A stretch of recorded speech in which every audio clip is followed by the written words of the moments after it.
pilot is part of a new force. 6 minutes. 3 carriers were burned, and by nightfall, Japan's 4th one got decimated too. Subscribe now because this is the morning the Pacific War flipped forever. The setup. To understand why this battle mattered so much, we do need one simple idea first. Back in 1942, aircraft carriers were kings of the oceans. They were basically floating air bases. The countries that controlled the carriers usually controlled the battles for the most part because those ships could launch planes farther than the range of a normal battleship gun would. If you lost your carriers, you did not just lose ships. You lost your reach, eyes, and even your striking powers. By June 1942, Japan looked almost unstoppable. Just 6 months earlier, it had smashed Pearl Harbor, swept through the Pacific, and the same 4 carriers had helped them attack Pearl Harbor. Akagi, Kaga, Soryu, and Hiryu were the leading Japanese navy even after so many battles. These were not ordinary ships. Together, they carried about 248 aircraft and formed the deadliest naval air group in the world.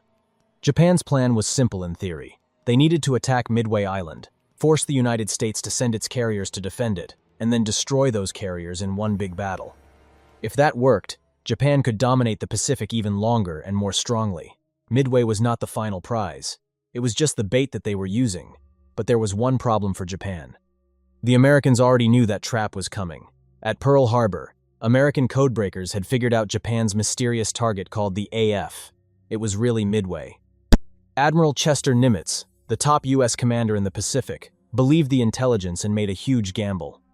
He sent his carriers to wait for the Japanese near Midway before the attack even started, and that gamble was quite risky. America only had 3 carriers available for them. They had already been badly damaged at the Battle of the Coral Sea, and at first, people thought that it would take months to repair. Instead, repair crews got it ready in about 3 days and sent it back out. Japan thought Yorktown was already gone. However, it was not, and that mistake would come back to haunt them. Morning of the battle. Before sunrise on June 4th, 1942, the Japanese launched their first big strike against Midway. More than 100 planes took off from the 4 carriers and headed towards the island. The attack did damage. Buildings burned, fuel tanks exploded, and men died, but Midway was not knocked out. Its runway still worked, its radar worked, and the planes could still launch. That matters because it meant the island could keep fighting. After the first strike, the Japanese commander at sea, Admiral Nagumo, got a message from his pilot. The message was that Midway needed to be hit again, so he gave an order that sounded completely reasonable at the time. He told his reserve planes, the ones still on the carriers, to switch from anti-ship weapons to bombs for the second attack on the island. In other words, he started preparing for another wave of land strikes instead of a ship battle. However, everything got messy. One Japanese scout plane had been lost because of a catapult problem, and that delay ended up being one of the most important accidents of the entire battle.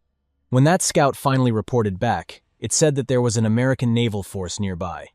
At first, the report was unclear about where their carriers were and where their smaller ships were. Nagumo suddenly had a terrible problem. His reserve planes were in the middle of being rearmed, and his first wave of planes was coming back and needed to land. Now the American ship might be close enough to strike and destroy them all, so Nagumo changed his mind. Then he changed it again. Then he waited for more information. Then he changed it again, and that cycle kept going on. His crew on the hangar decks was stuck in chaos, moving bombs, torpedoes, fuel hoses, and aircraft around in a rush. That confusion did not destroy the fleet itself, but it created the exact condition that would make the coming American attack absolutely devastating. The carriers were full of fueled pilots and loose weapons at the worst possible moment. The sacrifice. Before the famous American dive bombers arrived, American torpedo squadrons attacked first. Honestly, this part of the story is quite brutal because it shows us the sacrifice that they made. These American torpedo planes were slow, outdated, and badly exposed. They came in rushing, low over the water, straight at the Japanese fleet without any proper fighter protection. Japanese Zero fighters destroyed them, and anti-aircraft guns hammered them. Squadron after squadron was shredded like cheese, which was one of the worst hit units. Torpedo Squadron 8 from Hornet lost 15 out of 15 planes. Only one man survived, and his name was Ensign George Gay, who ended up floating in the sky while the battle continued around him. Here is the most important part. They achieved almost nothing on the surface. They scored, and if you look at only the damage they did, you would call that attack a disaster. Those attacks changed the battle's trajectory. They dragged Japanese fighters down at sea level and forced the carriers to turn hard to avoid torpedoes. They scattered the Japanese formation, and they left the sky above the fleet much less protected than it should have been. This is one of the cruel truths of Midway. The men in those torpedo planes died mostly without seeing success themselves, but their sacrifice cleared the sky for planes that came next. Then came what the world calls the lucky break. But before we talk about how that changed the trajectory of the battle, subscribe now. Lucky break. As the torpedo squadrons were dying, below, American dive bombers from the Enterprise were still searching for the Japanese fleet. Their leader, Wade McCluskey, had a serious problem. He had reached the expected spot, and for nothing, just the open ocean. Fuel was running low, time was running out, and he could have turned back. Instead, he saw a single Japanese destroyer racing across the sea. This destroyer, called Arashi, had been delayed while attacking an American submarine. Now it was rushing to catch back up with the main Japanese fleet. McCluskey made a smart guess. If that destroyer was racing that hard, it was probably heading towards something important, so he followed its wake, and that wake led him straight to Japan's carriers. That moment is one of the biggest moments in the history of World War II. If McCluskey turns back or ignores that wake or guesses wrong, the whole timing of the battle changes, but he did not. He kept going, and suddenly all 4 famous Japanese carriers were below him. Now we get to the part that everyone remembers. The 6 minutes. At around 10:22 in the morning, American dive bombers dropped out of the sky onto the Japanese carriers. The timing here was unbelievably perfect for the Americans, and terrible for the Japanese. The Japanese fighters were mostly down low after chasing torpedo bombers, though the carriers below had planes on deck, planes in the hangars, fuel lines open, and bombs, along with torpedoes still being moved around after all the rearming confusion. They were the vulnerable spot in the worst possible way.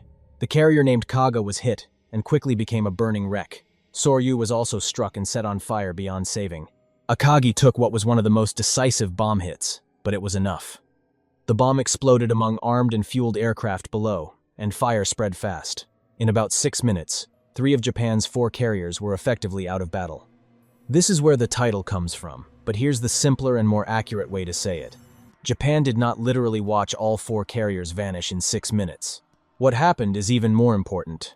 In 6 minutes, Japan lost 3 carriers and the battle itself. The 4th carrier, Hiryu, was still alive, but Japan's advantage was gone. The heart of its carrier force had just been ripped out and destroyed. Imagine this. You're the strongest team in the world. You have been winning for months. You think you're in control, and then in a tiny window frame, 3 of your 4 best players are suddenly out of fire and out of the game. This is what happened to Japan at Midway. The last punch. Hiryu was the 4th carrier, and it still had some fight left in it. For a few hours, Japan still had a chance to hit back. This carrier launched 2 counterattacks against the American carriers. Both of them found Yorktown. The first strike hit her with bombs, and the second hit her again with torpedoes. Japanese fighters believed they had hit 2 different American carriers because they thought Yorktown had already been destroyed or disabled beyond use, but it was the same battleship getting hit again. This mistake mattered because Hiryu spent its remaining striking power attacking the same target twice. Later that afternoon, American planes found Hiryu and hit her with a bomb. She caught fire too. By the end of the day, all 4 Japanese carriers that had led the attack on Pearl Harbor were doomed. Here's the full story. 3 carriers were broken in 6 minutes, and the 4th one was later finished that day. This is the version that a first-time viewer can actually hold in their head without getting lost in the complexity of the battle. Japan did not lose just the ships at Midway. I lost a lot of experience. When those carriers burned, they took trained air crews, deck crews, mechanics, and support teams with them. Basically, they took a whole era of Japan's best fighters with them, which is huge and a decisive moment for World War II. Ships can be rebuilt.